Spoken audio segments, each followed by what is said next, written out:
Rappelle à mes confrères et consoeurs que ce rapport est sous embargo jusqu'à jeudi 3 à 1 h du matin.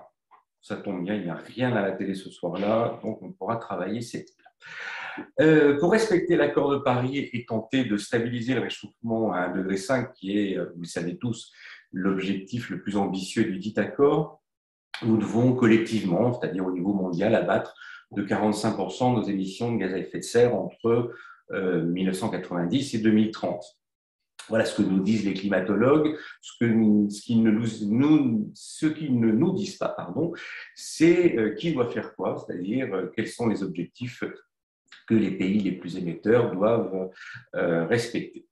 Le réseau Action Climat a donc mandaté un consultant pour calculer ce que le réseau appelle la part juste de cette réduction d'émissions, selon des critères d'équité dont ils vont nous expliquer plus en amont, en suivant une méthodologie qui a été élaborée par le Climate Equity Reference Project, dont ils vont nous parler aussi. Selon cette méthodologie qui a été appliquée à d'autres pays et qui tient compte, en gros, de la responsabilité historique de chaque pays et de leur capacité d'action, la France devrait faire plus que les objectifs qu'elle s'est déjà fixés. Mais entrons tout de suite dans le vif du sujet. Ce que je vous propose, c'est que Marie Cosquer, qui est analyste spécialiste des systèmes alimentaires et de la crise climatique pour Action contre la faim, nous présente la démarche et la définition de l'équité. Ensuite, Aurore Mathieu, la responsable des politiques internationales du réseau Action Climat, nous dira ce que nous attendons tous, de combien la France doit réduire ses émissions. Et Fanny Petitbon, responsable du plaidoyer de Care France, listera les recommandations que le RAC fait pour la France et accessoirement pour les postulants à l'Élysée. Je laisse tout de suite la parole à Marie Cosquet en vous rappelant qu'il y a un embargo jusqu'à jeudi. Marie, c'est à vous. Valérie, excusez-moi si je peux me permettre juste de rajouter, parce qu'on a deux autres personnes qui sont avec nous.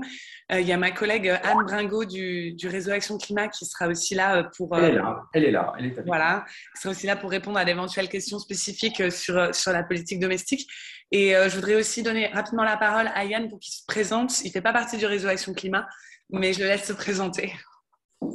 Bonjour, je vois que mon nom est Aurore Mathieu parce que j'ai utilisé donc le lien de connexion qu'elle m'a fourni. Moi, justement, je suis climatologue et il y a des climatologues qui calculent effectivement les parts justes des pays et je suis l'un d'entre eux et donc je suis scientifique, j'ai fait ma thèse sur ces questions et je pourrais répondre à des questions d'ordre scientifique sur ce champ de littérature s'il y en a. Il y en aura. Merci à vous. Marie Cosquet, c'est à vous. Merci beaucoup et bonjour à tous. Donc, je vais commencer par rappeler rapidement quelle était notre démarche au réseau Action Climat lorsqu'on a commandé cette étude et expliquer aussi rapidement quelles sont ces notions d'équité et de part juste auxquelles on fait appel. En fait, il faut savoir que cette notion d'équité, ce n'est pas forcément quelque chose de nouveau. C'est très accepté dans le contexte de la diplomatie climatique et pourtant, c'est loin de dominer le discours sur l'action climatique.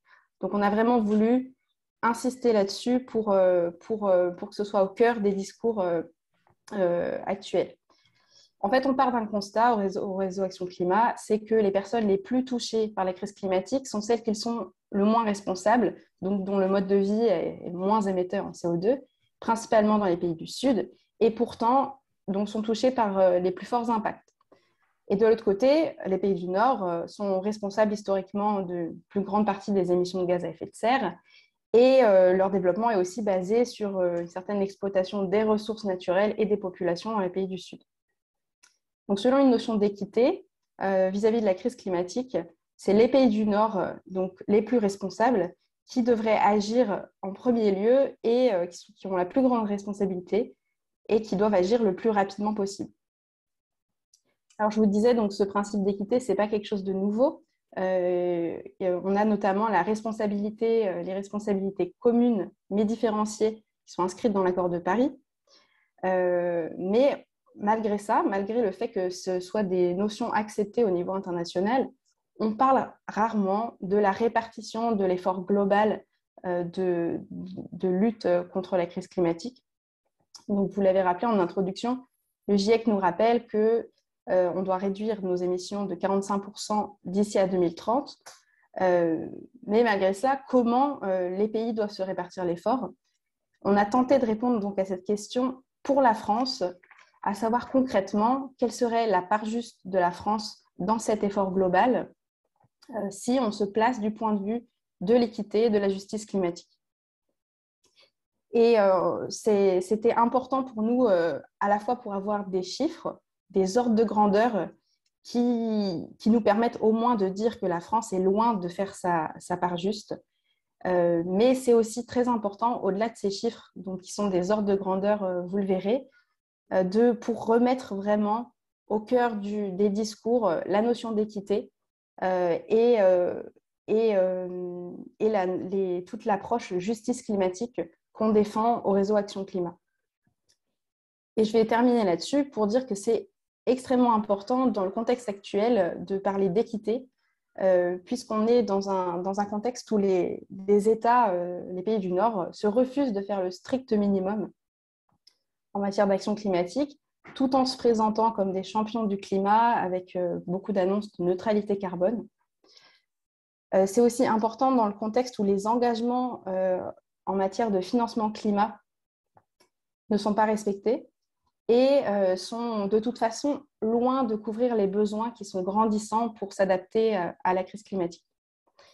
Et finalement, on voulait vraiment insister sur ces notions d'équité pour qu'on arrête de confondre également finance climat, aide publique au développement. Donc, on précisera qu'ils doivent être, c'est deux choses différentes. Donc, la finance climat doit être en supplément de l'aide publique au développement. Et pour vraiment réussir à parler d'une véritable dette climatique et donc pas de financement qui serait une certaine charité. On parle vraiment de dette climatique et que ce n'est pas à la France de décider assez unilatéralement de déclarer qu'elle fait sa juste part. Donc là-dessus, je vais laisser Aurore continuer avec une partie de la méthodologie qu'on a utilisée. Merci Marie pour cette introduction. Donc, en effet, moi, je vais plus rentrer dans le rapport et dans ce qu'on a fait. Donc, on a travaillé avec le Climate Equity Reference Project, qui est une ONG qui a déjà aussi travaillé avec d'autres réseaux Action Climat, notamment les États-Unis, le Canada et la Norvège. Donc, c'est une méthodologie qui a été utilisée sur d'autres pays. Et je vais essayer un peu de vous expliquer voilà, quelle était la méthodologie concrète qu'on a utilisée et quels sont les résultats auxquels on est parvenu. Donc, comme l'a dit Marie, on essaie vraiment de déterminer quelle est la part juste que la France doit faire dans la baisse des émissions de gaz à effet de serre. Et on a pris plusieurs critères. On a pris tout d'abord un critère qui était quel est le scénario sur lequel on va se baser pour déterminer notre pensée, en fait, pour savoir quel est l'objectif que l'on veut atteindre. Et donc, le scénario que l'on a choisi, c'est le scénario de réduction des émissions, donc de faible demande énergétique, qui est le scénario à 1,5 degré, puisque c'est le scénario qui est le plus souhaitable pour des raisons assez évidentes. Et ensuite, on a essayé de déterminer la responsabilité historique de la France et sa capacité d'agir.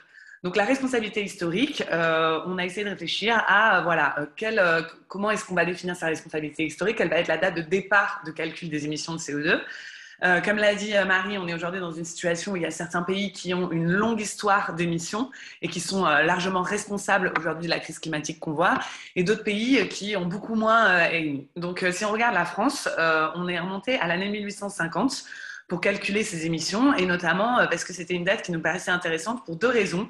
Puisque c'est le début de la période industrielle, de la révolution industrielle, donc le début aussi des émissions à grande échelle, et aussi parce que c'est le début de sa période coloniale qui est vraiment liée aujourd'hui à sa capacité d'action et à sa richesse nationale. Donc les deux sont vraiment liés. Donc on a trouvé ça intéressant de revenir en 1850. Et on se rend compte que si on prend sa responsabilité historique depuis 1850, c'est le 8e pays le plus pollueur au monde. Donc c'est quand même assez important. Et ensuite, on a essayé de définir quelle était la capacité d'action de la France. Et là, on s'est basé sur sa richesse nationale. Donc l'idée, c'est quelle est aujourd'hui sa capacité par rapport à d'autres pays de pouvoir répondre, de pouvoir faire face à cette crise climatique. Et on a essayé de déterminer la richesse nationale en appliquant à l'intérieur même de ce calcul des critères d'équité. C'est-à-dire, on s'est dit, c'est un peu injuste de calculer la richesse nationale d'un pays en faisant une moyenne de tous les revenus. On s'est dit, on va plutôt essayer de différencier l'euro d'une personne pauvre et l'euro d'une personne riche, si je puis dire ainsi, pour se dire, bah voilà, au sein même des pays, en fonction de sa classe sociale, on ne va pas avoir la même responsabilité dans le changement climatique, ou en tout cas, on ne va pas avoir la même empreinte carbone. Donc, l'idée, c'était d'arriver à un calcul qui permette d'avoir une estimation de la richesse nationale, donc de la capacité d'action, qui soit aussi juste à l'intérieur de la France. Donc, on a combiné ces deux facteurs. Donc, non seulement la responsabilité historique de la France, donc le calcul de ses émissions historiques, sa capacité d'action, donc un calcul de sa richesse nationale, donc de sa capacité d'agir aujourd'hui face au changement climatique. Et nous sommes arrivés à ces chiffres. Donc, comment lire ce graphique ? Donc là, l'idée, c'est vraiment de voir la somme globale, c'est le moins 68%. Et ça, c'est l'objectif climat total de la France. Donc l'idée, c'est qu'elle devrait réduire, si selon des critères d'équité, donc selon les émissions qu'elle a émises depuis 1850, selon la richesse qu'elle a aujourd'hui en tant que 5e pays le plus riche du monde, elle devrait réduire ses émissions de moins 68% par rapport au niveau de 1990 d'ici à 2030. Donc, c'est un chiffre qui est assez conséquent et qui, tout de suite, on se pose la question de savoir voilà, comment est-ce que physiquement, concrètement, la France peut réduire ses émissions de moins 68%. Et c'est là que rentrent vraiment en compte les deux aspects de la part juste qui sont tout aussi importants. Est-ce que vous voyez la slide Est-ce que vous voyez le graphique? Non, on voit la slide numéro 3. Comment définir l'équité dans la lutte contre les changements climatiques, mais ce n'est pas la slide avec le graphique. Est-ce que là, ça va mieux? Non, toujours pas. Alors, attends. Là, vous voyez ou pas? C'est toujours resté à la même slide. Alors, excusez-moi. Je vais juste relancer parce que je pense que c'est important que vous ayez un visuel. Hop. Est-ce que c'est bon là? Oui, tout à fait. Génial. Merci. Donc, ce que je disais, voilà, c'est donc 168% l'objectif climat total de la France à atteindre, selon des critères d'équité. Et donc, du coup, donc c'est ça par juste.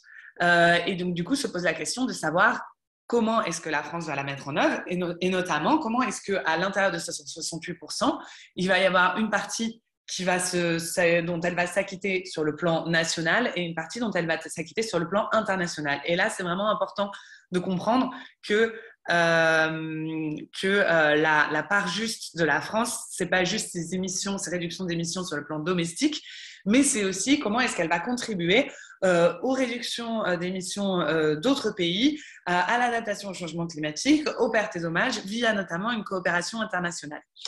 Donc, on a pris ce chiffre de 168% et on s'est posé la question de savoir comment le découper, donc, comme je l'ai dit, d'un point de vue domestique et d'un point de vue de soutien international. Pour rappel, aujourd'hui, la France, son objectif de réduction d'émissions, c'est 40% d'ici à 2030. Donc, c'est l'objectif officiel.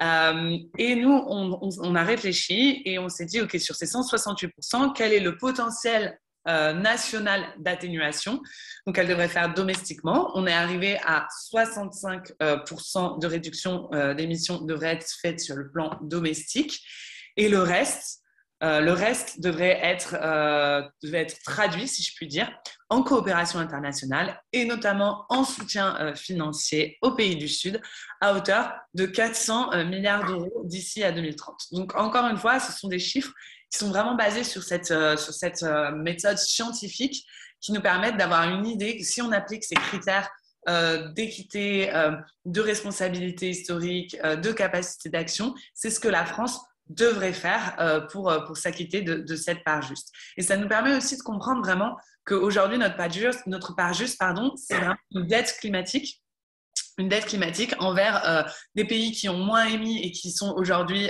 frappés beaucoup plus durement par les impacts du changement climatique et qui ont malheureusement assez peu de capacité pour y faire face.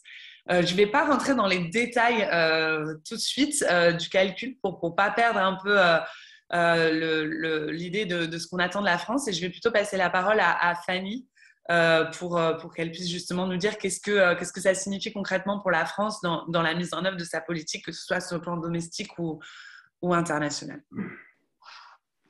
Merci beaucoup, Aurore. Donc là, très clairement, en fait, l'idée de ce rapport, et c'est pas un hasard si ce rapport sort en ces débuts d'année avec cette campagne électorale qui bat son plein, c'est vraiment de mettre les pieds dans le plat et de montrer que le compte n'y est pas par rapport aux grands discours qu'on peut entendre sur le leadership climatique de la France. Mais ce qui est important aussi d'avoir en tête quand on prend connaissance du rapport, c'est qu'en fait, ces chiffres-là, ils nous servent d'ordre de grandeur, de boussole, en fait, pour comprendre cet énorme décalage entre les discours et l'action de la France.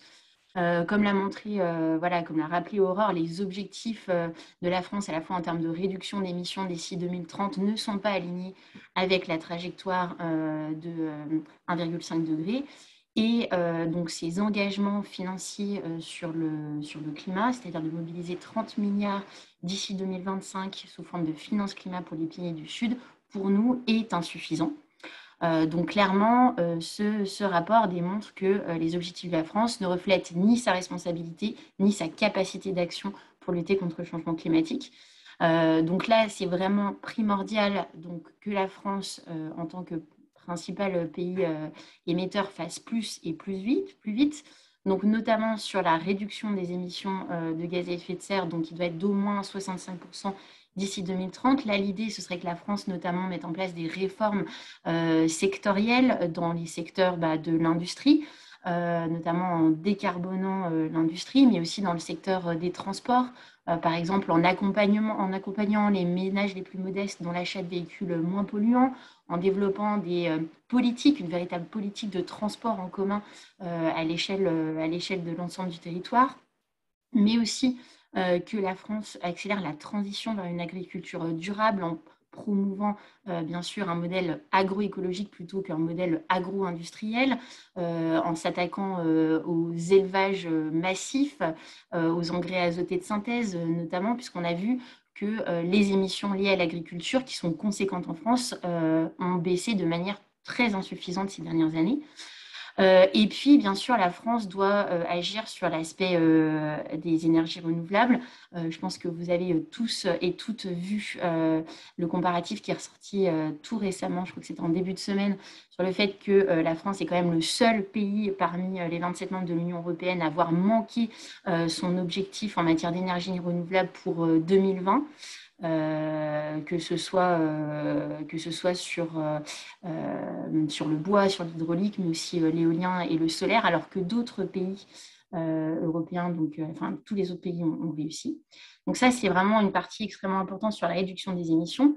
Mais bien sûr, l'autre pilier majeur de ce rapport, c'est de mettre l'accent sur le fait que la France doit considérer vraiment la finance climat comme un outil indispensable pour s'acquitter de sa dette climatique envers les pays du Sud. Et donc tout à l'heure, Aurore parlait donc de la part juste qui serait de 400 milliards. Eh bien là, ce qu'on demande à la France, c'est d'une part d'augmenter le montant de sa finance climat actuelle, donc qui va aux enjeux de réduction des émissions et d'adaptation des pays du Sud, à minima à 8 milliards d'euros par an d'ici 2025, c'est-à-dire passer de 6 à 8 milliards. Donc ça, c'est bien sûr la partie quantitative, mais il faut agir aussi sur la partie qualitative, c'est-à-dire s'assurer que la moitié des financements climat de la France aillent à l'adaptation, puisque pour l'instant, on est seulement avec un objectif de 1/3 qui irait à l'adaptation, ce qui est en décalage avec les engagements pris dans le cadre de l'accord de Paris, puisqu'on parle d'un équilibre à atteindre entre adaptation et atténuation. Et puis aussi, et ça, très clairement, la France est extrêmement à la traîne, elle fait partie des pires élèves de l'OCDE. Il y a seulement 15% des financements climat de la France qui sont déboursés sous forme de dons. Tout le reste est alloué sous forme de prêts. Or, dans une période en particulier marquée par la pandémie, où les États, les pays du Sud font face déjà à un niveau d'endettement conséquent, qui est donc aggravé par la pandémie, en fait, allouer de la finance climat sous forme de prêt ne fait que condamner ces pays à un cercle vicieux de la pauvreté et de l'endettement. Donc, il faut absolument que la France vise à atteindre 1/3 au moins de ses financements climat sous forme de dons. Et puis, l'autre volet très important de cette finance climat, on en a beaucoup entendu parler à la COP26, c'est bien sûr la question des pertes et dommages, donc les conséquences irréversibles du changement climatique. Et là, ce qu'on demande clairement à la France, c'est d'arrêter, de cesser de faire la sourde oreille et de répondre enfin aux cris de détresse des pays qui sont touchés par ces impacts-là. L'idée, c'est que les pertes et dommages doivent vraiment être considérées comme partie prenante de cet acquittement de la dette et qui doit être additionnel aux 8 milliards que nous avons évoqués tout à l'heure, puisque là, ce qu'on demande à la France, c'est de s'engager à allouer 38 milliards d'euros d'ici 2030 pour répondre aux besoins en pertes et dommages des pays du Sud. À la COP26, l'Écosse, la Wallonie ont mis les pieds dans le plat, ont montré que c'était possible, ils ont brisé un tabou en montrant qu'il était possible de faire des promesses de financement sur les pertes et dommages. Donc maintenant, très clairement, ce qu'on a vu, c'est que la France, parmi les pays européens, était l'un des pays les plus bloquants pour changer la donne sur les pertes et dommages. Et là, on demande à la France, en gros, de revenir, de changer d'avis. Pour conclure, ce que je voulais dire, c'est que donc, ce rapport, il tombe à point nommé pendant cette campagne électorale parce que, un, il permet de souligner le décalage entre les grands discours et la réalité de l'action de la France, et deux, il alerte les candidats sur le fait qu'ils et elles ne peuvent pas faire l'impasse sur le climat, le grand absent des débats de cette campagne électorale, comme l'ont rappelé plus de 1400 scientifiques hier. Et donc, il faut vraiment que les personnes qui veulent devenir président de la République proposent des mesures ambitieuses. Et donc, voilà, la proposition du RAC, elle est sur la table avec à la fois ce volet national et ce volet international. Agir pour le climat ne doit pas être optionnel. Merci. Merci Fanny. Je vous propose qu'on débute une première séance de questions-réponses. Moi, j'en avais deux pour commencer. La première, ce serait bien effectivement nous expliquer comment vous aboutissez à ces nouveaux objectifs pour la France en termes d'émissions. Même chose pour la partie financière. Vous parlez de 400 milliards d'euros, de dollars, je ne sais plus. J'aimerais bien avoir le détail de ces calculs. Peut-être juste avant que je réponde, si Yann, tu voulais dire un mot sur la démarche justement scientifique un peu du rapport. Oui, merci. Alors, je peux commenter un peu peut-être juste où se place ce rapport et la méthode utilisée par rapport à ce que dit la science. Donc, ce que je voulais souligner, c'est que dans les rapports successifs du GIEC, il y a déjà une analyse d'équité qui donne des indications sur les méthodes qui existent pour déterminer la part juste des États. Il y en avait eu un premier dans le 4e rapport du GIEC qui a servi de base, notamment pour l'action en justice de Urgenda, qui a condamné le gouvernement des Pays-Bas à réduire ses émissions d'au moins 25%. Donc ça, c'était un chiffre qui était basé sur l'équité. Dans le 5e rapport du GIEC, donc le dernier en date avant que le prochain ne paraisse là au printemps, il y avait un peu plus de détails au niveau des différentes régions du monde. Il se trouve que le GIEC, de par sa nature intergouvernementale, a choisi de ne pas donner des chiffres au niveau national, mais ça reposait sur des méthodes qui existent. Donc tout ça pour dire qu'il y a un corpus de sciences dont la méthode qui a été utilisée ici par le RAC, c'est l'une des études et l'une des approches d'équité qui a été faite, mais c'est une approche qui a été soumise à comité de lecture, qui est intégrée dans les résultats du GIEC. C'est donc après une paramétrisation et une utilisation qui va être décrite là pour répondre à la question qui a été faite. Mais ce que je trouve important de souligner, c'est que l'ensemble des travaux, dont les miens qui utilisent donc une autre méthodologie, trouvent que effectivement, la contribution de la France est inéquitable. Nous, l'étude qu'on avait publiée montrait que la France fait sa part juste d'un monde à 2,6 degrés, donc très insuffisante pour l'objectif de 1,5.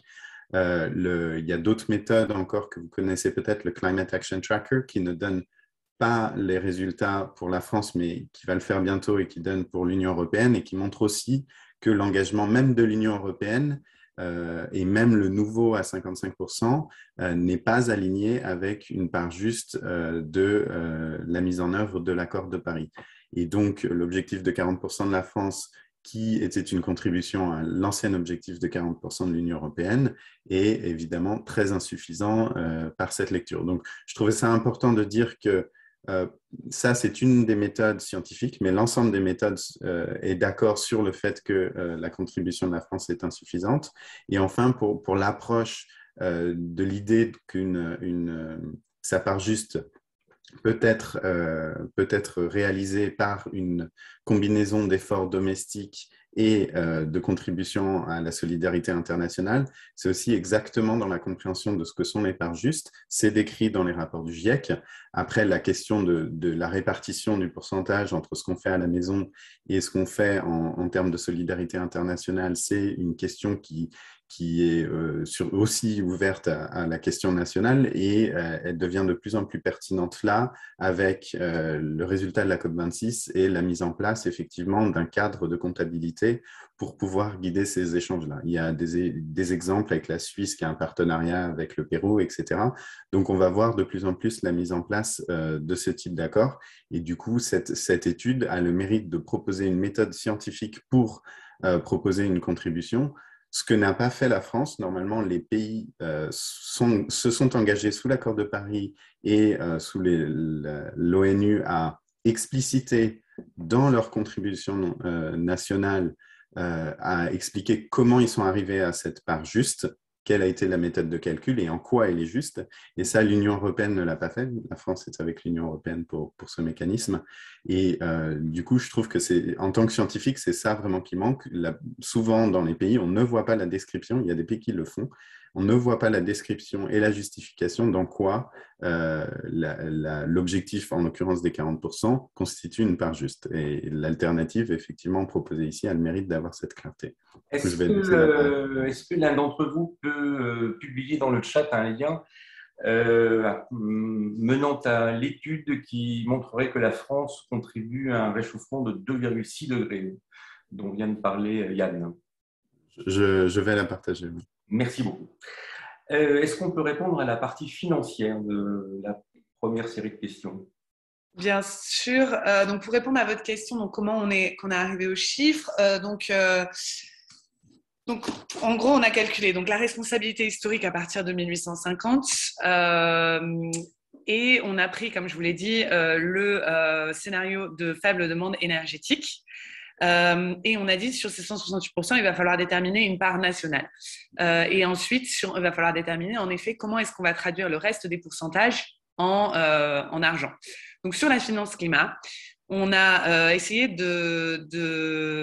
la méthodologie qui est utilisée par le consultant, c'est d'évaluer le coût que coûte l'atténuation dans les pays en développement. Donc le coût d'atténuation pour une tonne de carbone. Basé sur des scénarios OCDE pour les pays développés et basé sur des scénarios donc jusqu'à 2030. Et donc, on est arrivé à 181 milliards pour l'atténuation d'ici à 2030. Ensuite, pour tout ce qui est adaptation, la partie adaptation, on s'est basé sur les rapports du programme des Nations Unies sur l'environnement, pour l'environnement, et notamment tout ce qui est les rapports qui essaient d'estimer les besoins et les perspectives des pays en développement pour l'adaptation et qui disent que les besoins d'adaptation pour les pays en développement sont aujourd'hui à 70 milliards de dollars par an et vont ensuite atteindre 140 à 300 milliards de dollars par an d'ici à 2030. Et en fait, ce qu'on a fait, c'est qu'on a pris la part juste de la France, qui est de 2,7% sur cet effort mondial, et on a pris cette somme et on a appliqué ce 2,7% à cette somme. Et donc, on arriverait à 16 milliards sur la période 2021-2025, puis à 30 milliards sur la période 2026-2030, ce qui nous donne un total qui n'était pas égal à l'adaptation. Or, comme on estime que l'adaptation et l'atténuation doivent être financées à la même hauteur, on a décidé de gonfler les chiffres de l'adaptation à 180 milliards pour matcher ceux de l'atténuation, sachant également que le rapport des Nations Unies pour l'environnement est large, les besoins sont largement sous-estimés parce qu'il y a pas mal de biais méthodologiques, notamment pour évaluer concrètement quels sont les besoins d'adaptation des pays en développement. Tous ces chiffres que je vous donne, ils sont dans le rapport, donc je sais que ça fait un peu beaucoup de chiffres là, mais c'est juste pour vous expliquer un peu la méthode, mais après, ça sera dans le rapport expliqué avec les chiffres posés. Et donc, 181 plus 181, ça ne nous fait pas 400 milliards. Donc, on a gardé une petite part pour les pertes et dommages et pour notamment le financement des pertes et dommages. Et là, on a utilisé la même méthode que pour l'adaptation, c'est-à-dire qu'on s'est basé sur les études qui existent, qui sont malheureusement largement insuffisantes pour chiffrer les besoins en pertes et dommages dans les pays en développement. Et donc, du coup, on a réfléchi à, voilà, si on essaie de chiffrer ces besoins, et on s'est basé notamment sur les chiffres du CSO Equity Review, qui indique que le plafond minimum, ce serait 50 milliards de dollars par an, qui devrait être fourni au titre du financement des pertes et dommages, et que ce montant, pareil, devrait augmenter au fil des années, puisqu'on sait très bien que moins on prend d'action, plus les coûts d'adaptation et les coûts de pertes et dommages vont être importants. Et donc, ce montant qui devrait passer de 150 milliards de dollars par an en 2025 et 300 milliards de dollars par an d'ici à 2030. Donc, pareil, ce sont toujours des coûts minimums basés sur des estimations, on va dire, les plus faibles des besoins concernant les pertes et dommages. Et on a fait la même méthode que pour l'adaptation, c'est-à-dire qu'on a pris ces 2,7% de la part juste française, on a pris le montant, on les a divisés et ça nous a donné le total de 38 milliards de dollars d'ici à 2030 pour les pertes et dommages. Donc au final, le financement climat, pour récapituler, c'est 181 milliards pour l'atténuation d'ici à 2030, 181 milliards pour l'adaptation d'ici à 2030 et 38 milliards pour les pertes et dommages, sachant que ce sont vraiment des montants, on va dire, de base vraiment minimum.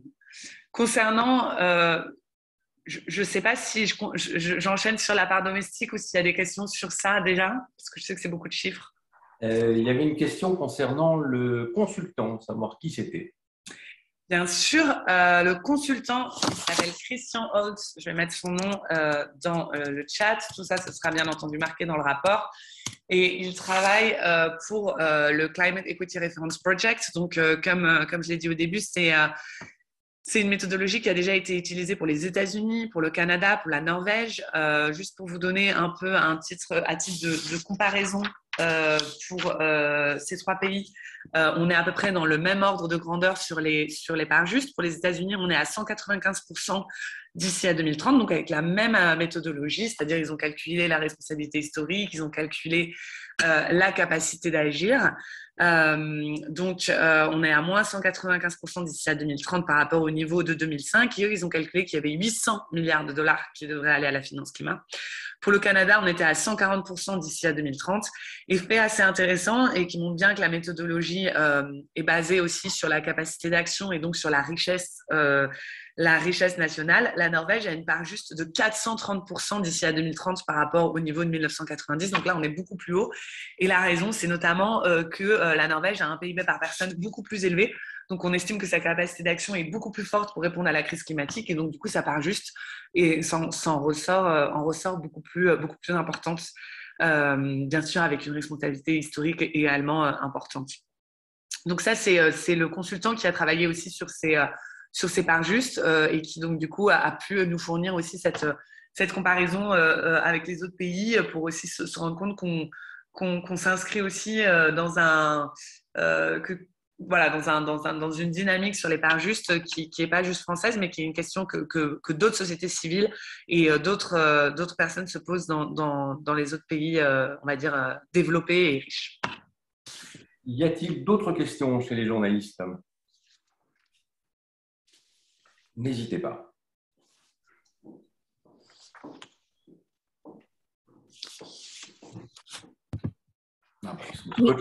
Oui, Bonjour Audrey Garrick du Monde. Vous m'entendez bien ou pas? Nickel. Oui, d'accord. En fait, je voulais revoir sur les 2,7% dont tu parlais, Aurore, là, sur la part juste de la France. Donc ça, comment ça a été calculé? Est-ce que c'est le classement initial qui dit que la France serait 8e du point de vue dans le cumul de ses émissions historiques? Et sur ce point-là, d'ailleurs, je voyais un autre calcul de Carbon Brief qui disait qu'on serait 12e, qui avait fait le même calcul, donc je ne sais pas trop à quoi tient la différence. Et donc, 2,7%, je voulais voir comment ça avait été calculé. Et après, je n'ai pas bien compris comment on arrive, du coup, quel est le choix qui est fait d'arriver à moins 65% pour les baisses domestiques. Je ne comprends pas pourquoi ce chiffre, du coup.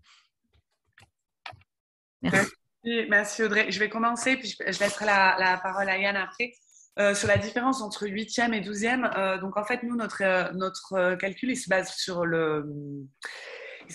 l'exclusion des émissions. Alors, excusez-moi, à chaque fois, je galère parce que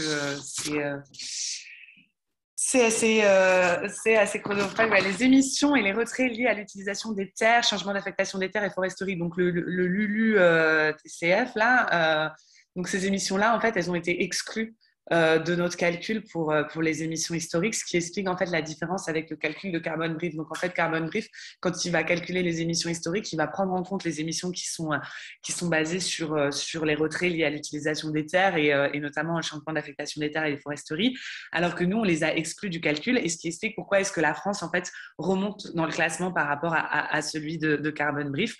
Par contre, ce qu'il faut vraiment retenir de ça, c'est que bon, 8e, 12e, on reste quand même par rapport à l'échelle planétaire, un pays qui a une importance, enfin qui a beaucoup émis historiquement. Sur le 2,7 et le 65%, Yann, tu veux répondre ou comme tu veux? Alors, le 2,7, je n'ai pas eu. Sur le 65%, en fait, ce qu'il faut comprendre, c'est qu'il y a donc les scénarios du GIEC, donc les scénarios globaux qui disent combien le monde doit réduire ses émissions de gaz à effet de serre. Et ces scénarios qui ont servi de base à donner les chiffres de réduction de 45% pour l'échelle mondiale. Ces scénarios, c'est des scénarios purement socio-économiques qui répondent pas à la question de qui doit payer. Ils disent juste si on met en œuvre de façon optimale à l'échelle mondiale, voilà comment seront distribuées les transformations de manière géographique entre les pays. Il se trouve que ça induit beaucoup de transformations dans des économies qui sont relativement intenses en carbone, dont des économies de pays en développement, et comparativement moins en France. C'est pour ça que ces contributions ne peuvent pas être vues comme ce qui est juste de la part d'un pays. Ça dit juste ce qui est économiquement optimal. Et donc, cette contribution, c'est ce modèle qui suggère la contribution domestique de la France. Donc, en France, ce scénario, en fait, a une répartition géographique, sans entrer dans les détails, qui n'arrive pas au niveau des pays. Donc, ce qu'a fait la méthode ici proposée, c'est de réutiliser, en fait, cette approche globale et d'appliquer les mêmes taux de décroissance à la France, et on trouve un chiffre autour de 65% exprimé par rapport à 1990.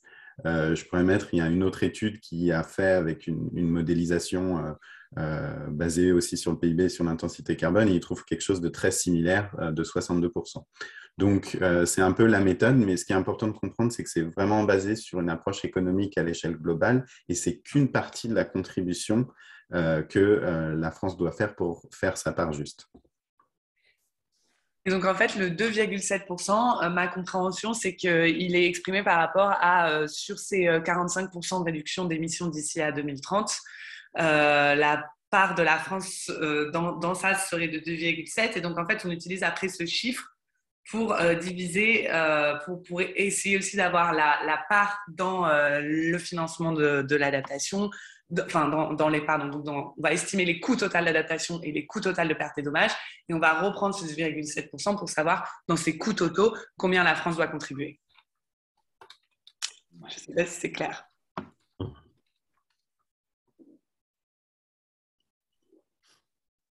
Moi, je voudrais poser une question parce que je vois bien les enjeux historiques, avec la responsabilité historique Mais je suis en possession d'un livre qui vient de sortir, que vous avez probablement tous vu, de Michael Correa, qui s'appelle Les criminels climatiques, et qui explique qu'en fait, actuellement, il y a 3 entreprises qui sont Aramco, Gazprom et China Energy, qui sont responsables de 70% des émissions globales de gaz à effet de serre. Donc, je ne sais pas si vous avez lu ce livre, ça me paraît intéressant de voir ça, de se poser la question, qu'est-ce qu'on peut, par rapport à ça, quoi, c'est-à-dire quel est le lien entre ce que font ces multinationales actuellement et ce que des pays comme la France ou d'autres pays ont pu faire par le passé.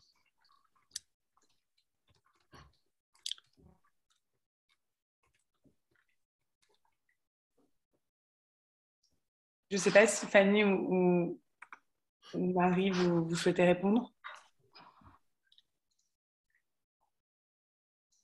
Parce que si je dis ça, c'est parce qu'attention, là, il n'est pas question des pays occidentaux et de la responsabilité historique des pays occidentaux, mais il est question d'autres pays qui n'ont rien à voir avec les pays occidentaux, mais qui pourtant, actuellement, sont les principaux responsables des émissions de gaz à effet de serre.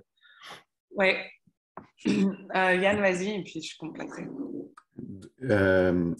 Effectivement, alors cette étude qui se base aussi sur les travaux de Richard Head, qui publie de manière assez fréquente une mise à jour de ses travaux en regardant la responsabilité des entreprises, ça s'appuie sur une autre comptabilité carbone. Et en fait, là, quand on parle de la responsabilité de la France, la comptabilité qui est faite, c'est les émissions qui sont produites sur le territoire français, purement. Et c'est ces émissions qui sont discutées et négociées sous l'égide de l'ONU parce qu'on prend une approche où les pays sont souverains sur leur territoire. Quand on parle là des émissions des entreprises et surtout donc des compagnies pétrolières, ce qu'on prend en compte, c'est les émissions… Et charbon, pétrole, et puis je ne sais plus lequel, le troisième. Hein. C'est pas ça. Voilà. Donc là, si par exemple Saudi Aramco extrait du pétrole… Gaz, charbon, pétrole.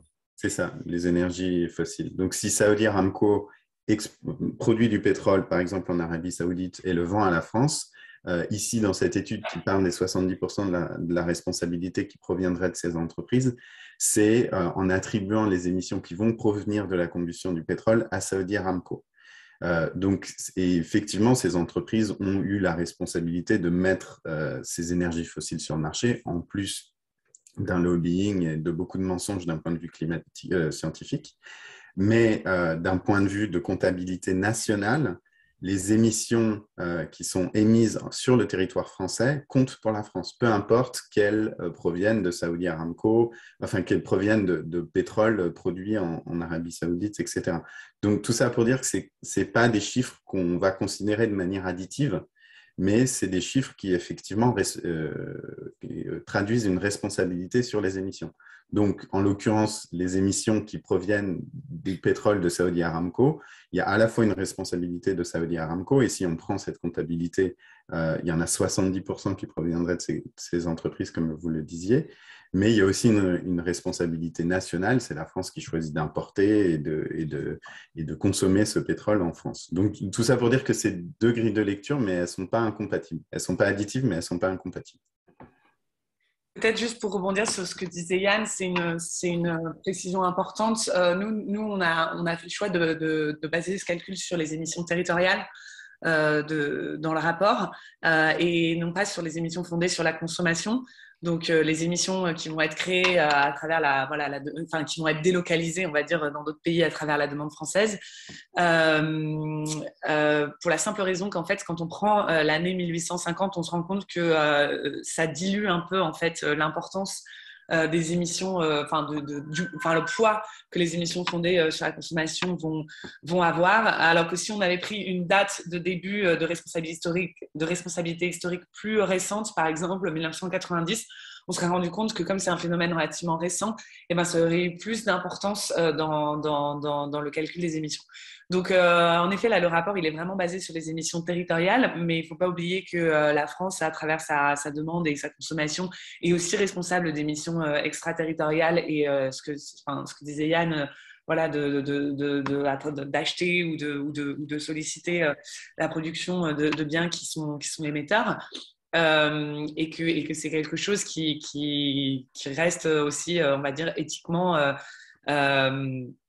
important à prendre en compte dans la responsabilité de la France à agir dans la lutte contre le changement climatique. Je crois qu'il y a une question de Stéphane. Oui, bonjour Stéphane de Vendeuf pour Terragora. Est-ce qu'il faut déduire de ce que vous dites là que les propositions de certains candidats à la présidentielle comme réindustrialiser la France viendraient modifier votre mode de calcul? Je ne sais pas si ma question est claire.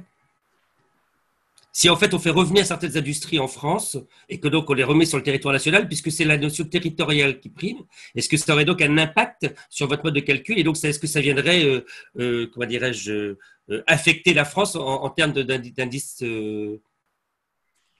Yann, tu veux répondre?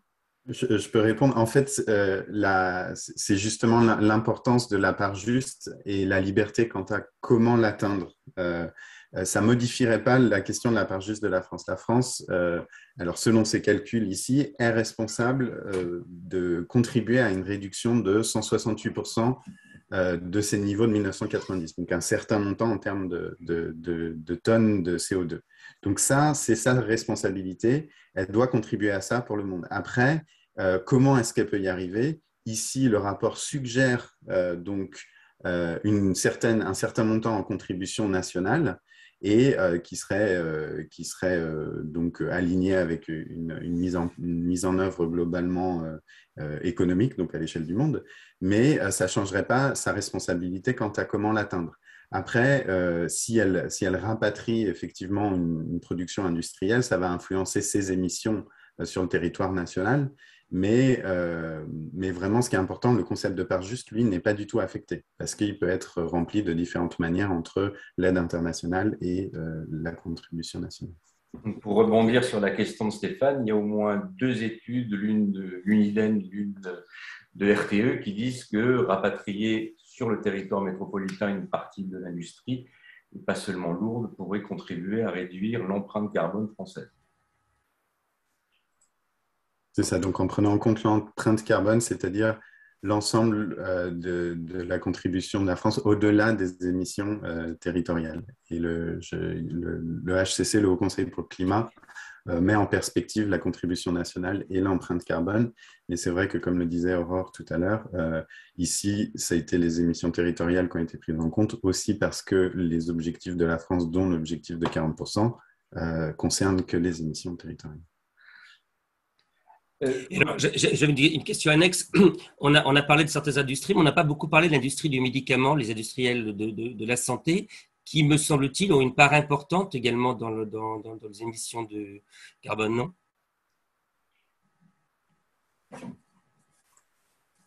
Personnellement, je ne sais pas du tout. Je n'ai pas du tout les chiffres là-dessus. Non, moi non plus. Je n'ai aucune idée du poids de l'industrie des médicaments.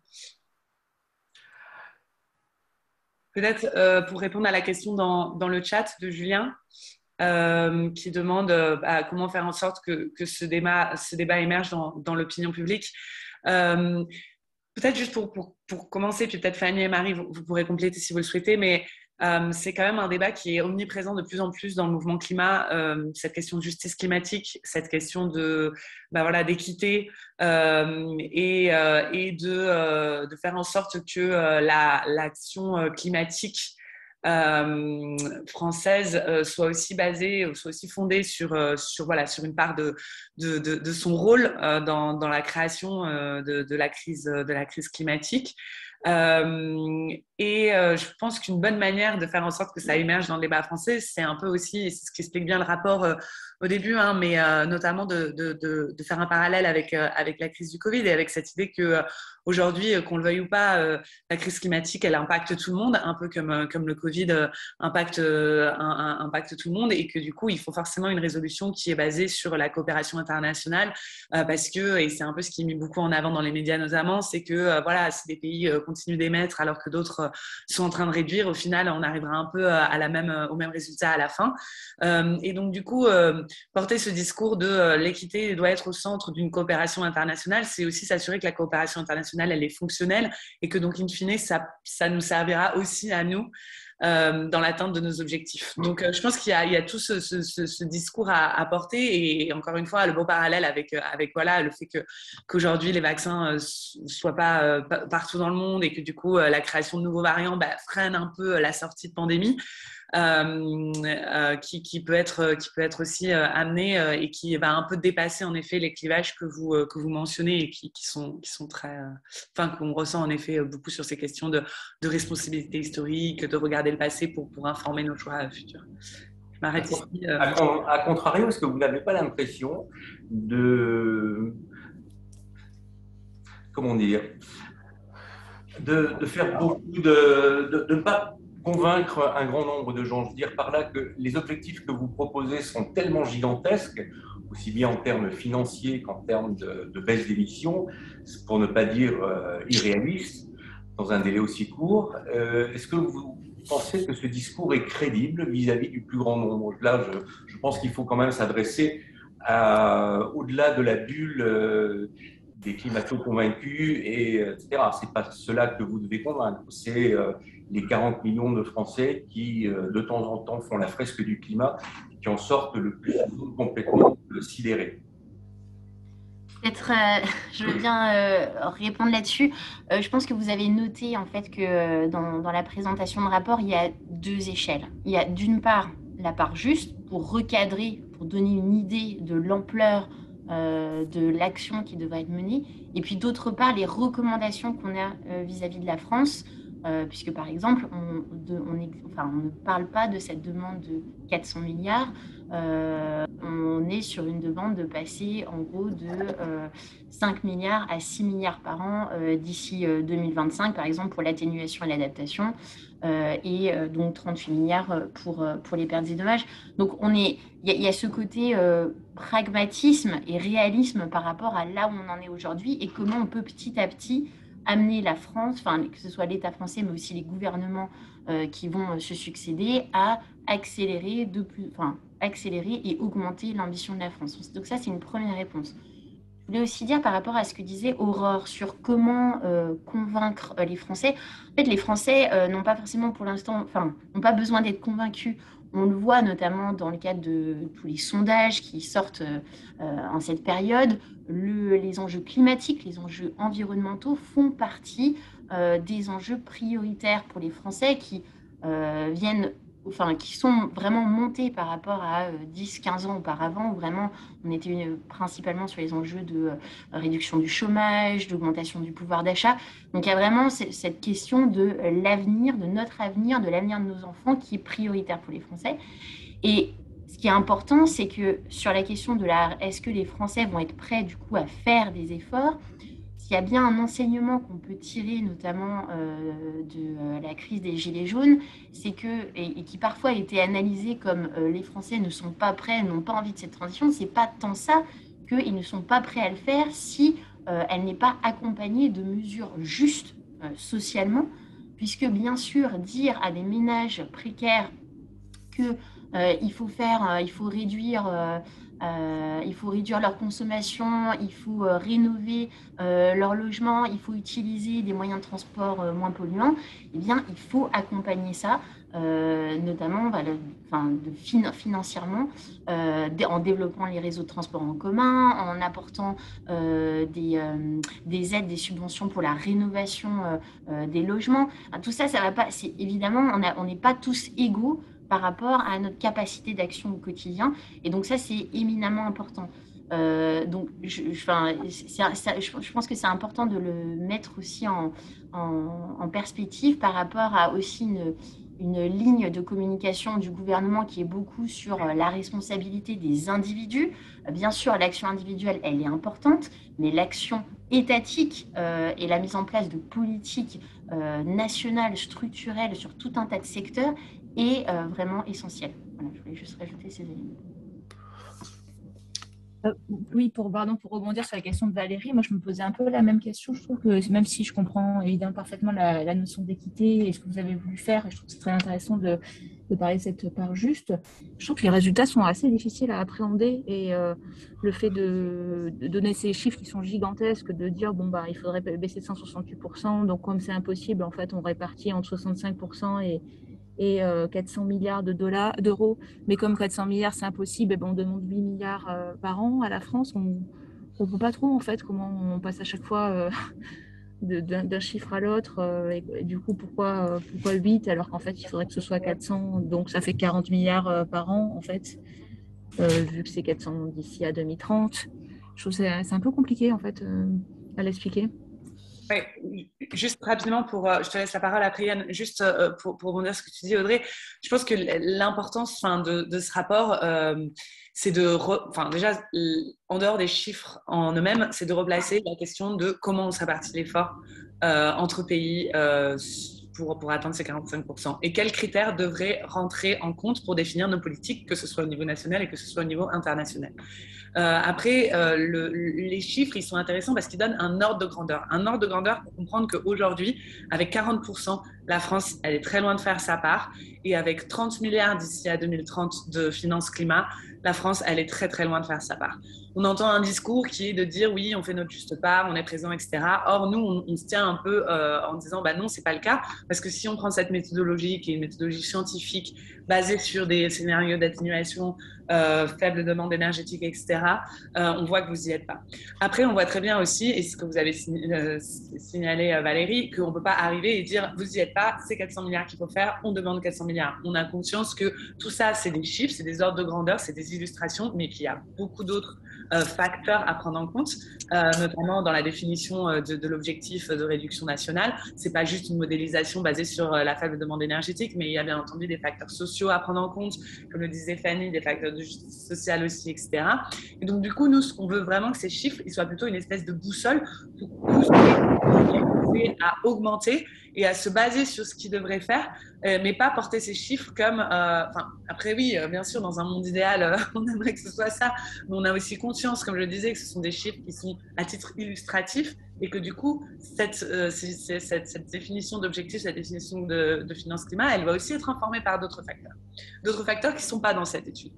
Donc, c'est pour ça qu'on ne peut pas prendre ces chiffres comme étant faut absolument, c'est ça qu'il faut faire parce que c'est comme ça. Non, on vous donne une idée de ce qu'il faudrait faire si on prenait en compte des principes d'équité et de justice climatique pour une meilleure coopération, pour que la France s'inscrive dans ça. Et surtout, on vous montre qu'aujourd'hui, vous n'y êtes pas dans ce que vous proposez. C'est plutôt comme ça, en fait, que je pense qu'il faut voir un peu la démarche et le rapport. Je te laisse compléter, Yann.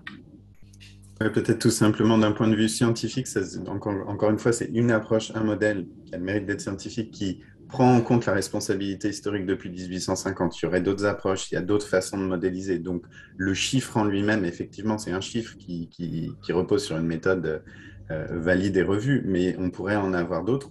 Ce qui est important, c'est que l'ensemble des études trouvent que la France fait une part insuffisante, que la France elle-même ne met pas ne décrit pas en quoi sa part est juste et suffisante. Après, sur la question de l'acceptabilité, ce qu'il faut voir, c'est que la France s'est engagée en signant et ratifiant l'accord de Paris et la CNUC à mettre en place, à respecter l'équité entre les pays dans toute l'application de l'accord de Paris, prend en compte les responsabilités communes mais différenciées des différents pays, ça c'est déjà dans l'accord de Paris, et leurs capacités. Donc c'est des principes d'équité qui sont déjà formulés et c'est pas une option ou une opinion. Et ça, c'est peut-être pas assez compris aussi dans la population que la France s'est légalement déjà engagée à tout ça. Il y a aussi au sein de l'Union européenne une méthode de partage aussi basée sur l'équité pour une partie de la répartition de l'effort entre les pays et elle, de manière assez pragmatique, a utilisé, alors pas la responsabilité historique, notamment vis-à-vis des pays de l'Est, mais la capacité financière, mais encore une fois, c'est une notion d'équité pour faire avancer les choses et pour que ce soit réalisable. Et ça touche à ce qui était dit avant, que sans équité, on ne peut pas s'attendre à ce que les autres pays fassent leur part. Encore une fois, les décisions de justice vont aussi dans ce sens, ils s'appuient sur des travaux basés sur l'équité. La décision dans le cas des Pays-Bas, c'était de dire, le juge a dit que si le gouvernement ne faisait pas sa part, il ne pouvait pas s'attendre à ce que le reste du monde en fasse autant. Il faut aussi rappeler que le Royaume-Uni vient de s'engager à 68% de réduction de gaz à effet de serre, l'Allemagne via une décision de justice à 65%, le Danemark à 70%. Donc, ce n'est pas si réaliste que ça d'imaginer ça. Et enfin, sur l'acceptabilité, il y a une étude que je vais vous passer qui est publiée dans le Lancet, qui montrait que les co-bénéfices dus à la qualité de l'air à eux seuls pouvaient compenser une grande partie des coûts de transition. Alors, ils trouvent la quasi-totalité pour la Chine et l'Inde, et pour l'Union européenne, le chiffre, je crois que c'était entre 7 et 80% en fonction des scénarios qui étaient décrits. Mais tout ça pour dire que ce n'est pas qu'une contrainte, cette question de transition, et il y a beaucoup d'avantages, dont des avantages économiques aussi à le faire. Est-ce que les chercheurs qui travaillent sur ces questions ont prévu de passer au crible d'autres pays émetteurs, la Chine, l'Inde, les Philippines, l'Indonésie, le Mexique, le Brésil? En fait, c'est à la demande des pays, c'est à la demande des sociétés civiles, et on a demandé à travailler et à faire cette méthodologie pour la France. Donc en fait, les chercheurs ne le font pas s'ils ne sont pas sollicités par des groupes qui souhaitent le faire pour leur pays, en tout cas dans la méthodologie qu'on connaît. Par contre, ce qu'il faut bien comprendre, c'est que les parts justes de pays moins émetteurs vont être inversé, du coup. Ce sera des parts justes négatifs. Je ne sais pas, donc non, pas positif, du coup. Puisque sur Yann, je vois qu'il rigole. Est-ce que tu... Non, je rigole pas, c'est exactement ça. Et pragmatiquement, ça voudrait dire que eux, en fait, devraient recevoir de la finance pour aller au-delà, c'est-à-dire de manière plus contraignante que ce que disent leurs parts justes, et aider en fait le monde à suivre les scénarios du GIEC. Mais pour mettre en place ces solutions, ils ont besoin de finances et il serait juste, il est juste que ces pays reçoivent de la finance. Et en l'occurrence, si on prend un critère d'équité, ce serait des dons et ce ne serait pas des prêts. Et ces travaux existent aussi pour d'autres pays. Là, nous, on a fait un rapport comme ça pour la Cour européenne des droits de l'homme dans l'action en justice contre 33 pays, dont la France. Et donc, on met en avant un petit peu comment ces différentes solutions s'articulent entre les pays. Il y a des pays qui doivent donner, des pays qui doivent recevoir et des pays pour qui ça tombe à peu près de manière similaire. Toujours pragmatiquement, est-ce que vous avez une idée du chemin qu'il faudrait emprunter pour réduire les émissions de la France de 168% en 10 ans, moins de 10 ans même? Du coup, pour bien comprendre, donc, il y a une partie domestique et une partie internationale. Donc, nous, ce qu'on propose, c'est que domestiquement, et là, peut-être, je pourrais laisser ma collègue Anne un peu développer sur voilà, les recommandations qu'on porte pour que la France puisse baisser ses émissions en 10 ans de manière drastique, donc que ce soit par des mesures sectorielles et socialement justes. Et avant qu'elle vous détaille peut-être un peu ça, pour la partie donc internationale, nous, ce qu'on dit, c'est qu'elle devrait, pour pouvoir respecter sa part juste, financer l'action climatique dans les pays en développement à hauteur de 400 milliards d'ici à 2030, 180 milliards pour l'atténuation, 181 milliards pour l'adaptation et 38 milliards pour les pertes et dommages. Et c'est à travers cet argent qui sera donc pour réduire les émissions, mais aussi pour permettre aux personnes de s'adapter et aussi pour permettre de répondre aux pertes et dommages, que du coup, ça va permettre de rester sur cette trajectoire de 1,5 et que la France pourra vraiment avoir cette contribution équitable à l'action climatique. Peut-être, Anne, si tu veux rebondir rapidement sur l'aspect domestique et concrètement, comment est-ce que justement on peut arriver à cette part juste sur le plan domestique. Ouais, peut-être réagir aussi sur ce qui était dit tout à l'heure sur l'industrie parce que ça rejoint aussi tout ça. C'est clair que l'objectif, c'est pas de réduire uniquement les émissions territoriales, donc les émissions nationales, mais bien de réduire l'empreinte carbone nationale, donc les émissions liées à la consommation des Français. Et donc, si on réindustrialise, l'idée, c'est de réduire cette empreinte carbone, même si ça peut avoir un impact sur les émissions territoriales, mais il faut avoir aussi en tête que l'industrie en France, c'est un peu moins de 20% des émissions de gaz à effet de serre, mais il y a 40 sites qui émettent 10% des émissions de CO2 en France. Donc, c'est vraiment sur l'industrie lourde qu'il faut agir. Et si on réindustrialise, c'est pas forcément de l'industrie lourde parce que le ciment, par exemple, c'est forcément produit très localement. Donc, il y a très peu d'importations en fait de ciment. Et sur beaucoup d'industries lourdes, voilà, il n'y a pas forcément des importations qui viennent d'ailleurs. Et ce qu'on veut relocaliser, c'est peut-être d'autres types d'industries. Et on veut relocaliser ces industries en ayant une production décarbonée, bien évidemment, et en accélérant la décarbonation des industries actuelles. Donc, je reviens justement à la baisse des émissions au niveau national. C'est clair que si on veut arriver à moins 65%, il faut réduire de manière très, très drastique toutes les émissions de gaz à effet de serre. Donc, ça veut dire vraiment transformer la mobilité de manière beaucoup plus rapide pour ne plus vendre dès 2030 de véhicules qui utilisent l'essence ou du diesel. Ça veut dire vraiment développer bien davantage les transports collectifs, le vélo, la marche, etc. Mais donc, réduire aussi les distances parcourues. Ça veut dire avoir vraiment un programme de rénovation des logements beaucoup plus ambitieux et plus rapide. Sur l'industrie, ça veut dire vraiment s'attaquer à ces 40 sites qui émettent 10% des émissions de gaz à effet de serre. Donc voilà, c'est aller beaucoup plus vite, sachant que 65%, c'est extrêmement ambitieux. Les scénarios de l'ADEME sont sur une échelle en tout cas les plus sobres, arrivent aux alentours de 55%. Donc on voit que quand on reste dans quelque chose qui est assez sur la suite des chemins actuels, même avec certaines ruptures, on arrive plutôt à 55%. Donc 65%, c'est un changement vraiment complètement radical, y compris de l'alimentation, puisque c'est l'un des domaines où on peut réduire le plus rapidement, c'est en réduisant la part d'alimentation issue d'animaux, puisque là, il y a une réduction immédiate sur les émissions de gaz à effet de serre, avec le méthane qui est un très puissant gaz à effet de serre. Est-ce que vous seriez favorable à l'utilisation, voire très importante, vu les objectifs que vous fixez, de technologies à émissions négatives? Je pense non seulement à la CCS, mais éventuellement au captage direct. Alors là, nous, on parle des émissions en 2030. Le CCS, clairement, ça fait partie des solutions qui ne sont absolument pas disponibles et qui ne le seraient pas. Après, on peut se poser la question de leur utilité, mais qui, dans tous les cas, ne seront pas disponibles dans les 10, 15, 20 ans à venir. Ça n'existe pas à l'échelle industrielle actuellement. Il y a quelques experts.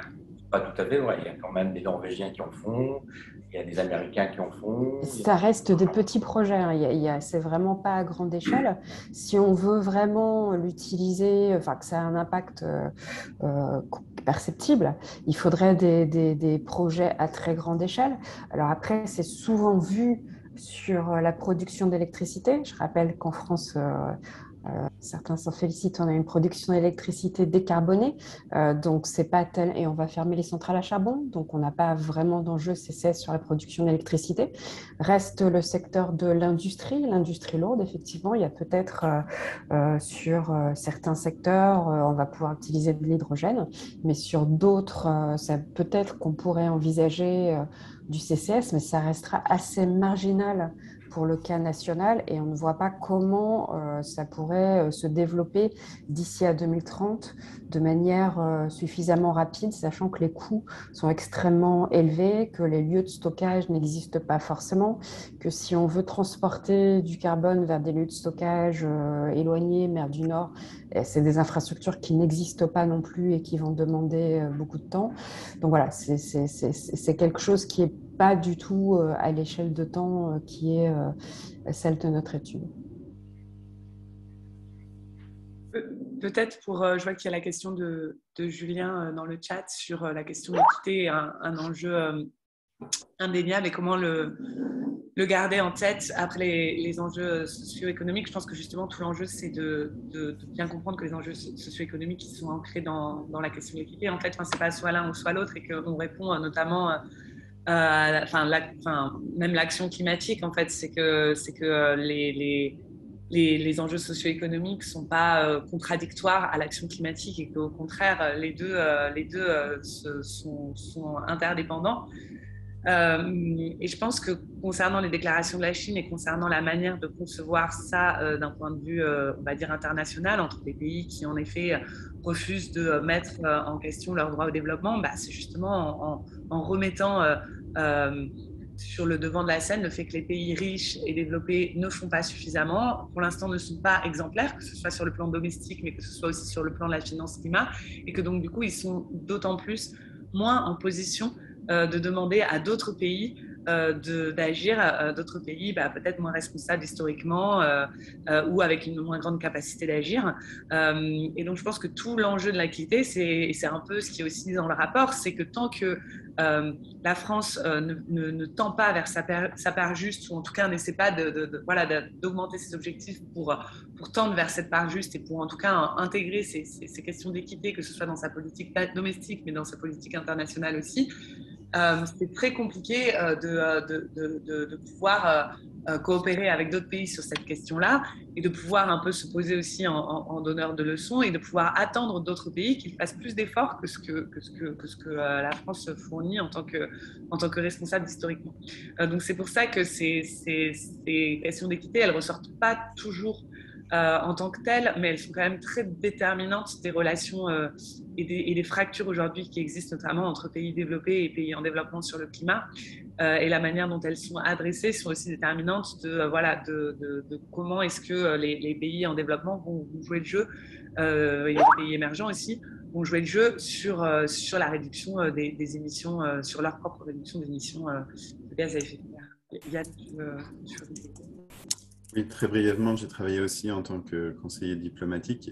C'est évidemment un enjeu pour tous les pays, les compromis à faire entre les enjeux socio-économiques et le climat. S'il n'y en avait pas, on n'aurait pas le problème actuel.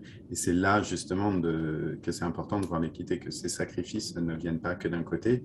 Et ça peut être des sacrifices en termes éventuellement de dépenses à faire, ou alors un compromis sur une limite sur le développement. Mais c'est évidemment ces enjeux d'équité, c'est une répartition juste de l'effort. Et autant on n'est pas obligé d'avoir une équité absolument parfaite pour réussir à mettre en œuvre l'accord de Paris, autant une approche complètement inéquitable ou non justifiée avec des pays qui ne jouent pas le jeu de ce qu'ils ont signé, qui n'expliquent pas en quoi ils font une part juste, ça ne permettra pas d'aboutir, et ça explique aussi en partie le manque d'action qu'on voit au niveau international. L'accord de Paris, c'est un objectif global, ambitieux, et maintenant la question, ce qu'on voit avec le mécanisme de l'accord de Paris, c'est comment est-ce qu'on arrive à collectivement améliorer l'effort de nos propositions. Et donc, à la suite de la COP26, on voit qu'il va falloir faire tous les ans. Et donc, il faudrait aussi que la France se saisisse du sujet.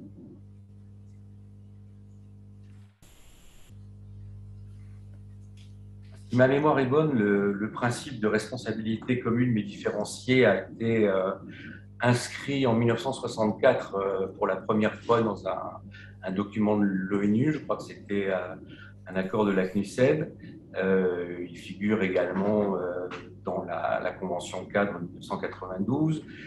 Donc c'est quand même un vieux principe qu'on foule aux pieds consciencieusement depuis 50 ans. Est-ce que ce n'est pas tout simplement un principe irréaliste puisque personne ne le respecte?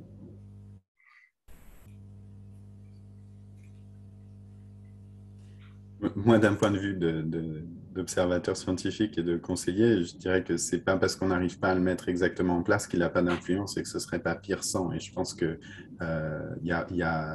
pour avoir participé aux négociations, on ne peut pas aller négocier avec l'Inde ou tel pays sans prendre en compte ces questions-là. Donc, je dirais que ce n'est pas parce qu'il n'est pas réalisé exactement que ce n'est pas un principe utile. Je vais laisser... Ouais, juste pour compléter sur ce que vient de dire Yann, je pense qu'en effet, l'alternative de 100, en fait, est vouée à l'échec. Donc, la question qu'on se pose, c'est aujourd'hui, il n'est pas réalisé et il est foulé aux pieds, en effet. Mais c'est aussi tout l'intérêt de notre démarche, c'est de dire, sans ce principe-là, il n'y a aucune coopération internationale sur le climat qui va aboutir, puisque probablement sans une once d'équité, on n'arrivera jamais à résoudre ce problème qui nous touche tous de manière différente, certes, mais qui nous touche tous quand même. Donc non, au contraire, je pense qu'il y a un enjeu à le remettre au centre justement de la lutte climatique, de la lutte contre le changement climatique. Y a-t-il d'autres questions? Ou clôturons-nous la réunion? Peut-être une dernière question. Quelle est la suite de la publication de ce rapport? Est-ce que le RAC envisage d'ester en justice contre la France pour dénoncer cette situation, ou est-ce qu'on en reste là? Alors pour l'instant, on n'a pas encore décidé d'aller poursuivre la France en justice. Non, l'idée de ce rapport pour nous, c'est tout d'abord de sensibiliser sur c'est quoi l'équité et pourquoi c'est important dans la diplomatie climatique internationale, et pourquoi c'est important aussi dans la manière dont nous, on définit notre objectif national et notre finance climat. La suite de ce rapport, c'est toute une sensibilisation auprès de la société civile et du mouvement climat sur ces questions-là, et bien entendu du lobbying auprès de nos cibles institutionnelles, notamment la délégation française, le cabinet interministériel et les différents ministères, que ce soit le ministère de la Transition écologique, des Affaires étrangères, Bercy aussi, pour un peu porter nos revendications et pousser la France à avoir une politique climatique qui soit beaucoup plus en accord avec ces principes d'équité que ce qu'elle propose actuellement. Voilà. Bien, je propose que ce soit notre conclusion du jour. Merci à toutes et à tous d'avoir participé à ce webinaire. Merci Aura pour cette étude. Je crois que tous les participants seront ravis de recevoir l'étude in extenso et s'engagent bien sûr à respecter l'embargo. Bonne journée à toutes et à tous.